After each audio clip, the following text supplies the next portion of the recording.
जिंदगी में दो किस्म की इनकम्स होती हैं भाईजान अमजद भाई, एक होती है एक्टिव इनकम और एक होती है पैसिव इनकम। जी जी। एक्टिव इनकम होती है जो हम नौकरी कर रहे हैं, जो हम कारोबार कर रहे हैं, जो हम चीज कर रहे हैं, उससे जो हमें आमदन आती है उसे एक्टिव इनकम कहा जाता है। और पैसिव इनकम जो है वो इनकम होती है हमारी कि जब हम इस लायक हो जाते हैं कि हम उस पैसे को कहीं इन्वेस्ट कर दें, शेयर्स की फॉर्म में इन्वेस्ट कर दें, स्टॉक मार्केट में इन्वेस्ट कर दें, या किसी ऐसी जगह पे जहां से बगैर काम किए हमें पैसे आते रहे। जैसे अभी माइकल जैक्सन साहब के मरने के बाद भी पैसे उनको आ रहे हैं, उनकी रॉयल्टीज कोई ना कोई कलेक्ट कर रहा है। यानी किसी ऐसे काम में कोई नॉवल लिख देता है, इसकी बहुत सी फॉर्म्स हैं, ठीक है ना। जो बिल्कुल बहुत अमीर लोग हैं वो रेंटल इनकम में भी आते हैं, लेकिन यहां भी लोग एक बहुत बड़ी गलती खा जाते हैं। जो बड़े लोग हैं, मैं खुद हमेशा कहता हूं, जैसे मैं कहता हूं हमारी बहुत अच्छी कंपनी है, प्रॉपर्टी का बिजनेस हमारे लिए नहीं है, बड़े लोगों के लिए प्रॉपर्टी का बिजनेस है जिन्होंने पैसा हेज करना है। मतलब अक्षय कुमार है, उसने 3,000 करोड़ रुपया कमाया पिछले 3 सालों में। उसको 3,000 करोड़ को अगर मैं मल्टीप्लाई करूं इंडियन को, तो 10,000 करोड़ रुपए पाकिस्तानी बन जाते हैं। जी। ऐसे अब काफी उसने पैसा हेज करना है। वो पैसा हेज करना जो होता है वो उन लोगों की प्रॉब्लम है जिनको ट्रिमेंडस अमाउंट ऑफ प्रॉफिट और कैश फ्लो आ रहा है।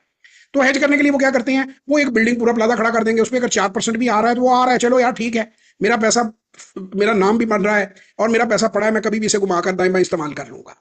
उनका मकसद ये नहीं होता कि उन्होंने उस पैसिव इनकम पे सर्वाइव करना होता है, वो पैसे की हेजिंग के लिए करते हैं।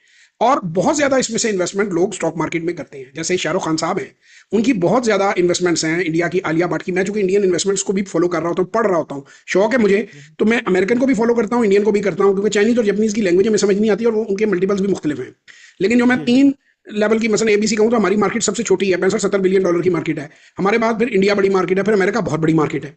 तो थोड़ा बहुत कभी कभार मैं यूरोपियन मार्केट्स को भी ऐसी नॉलेज के लिए देखता हूँ।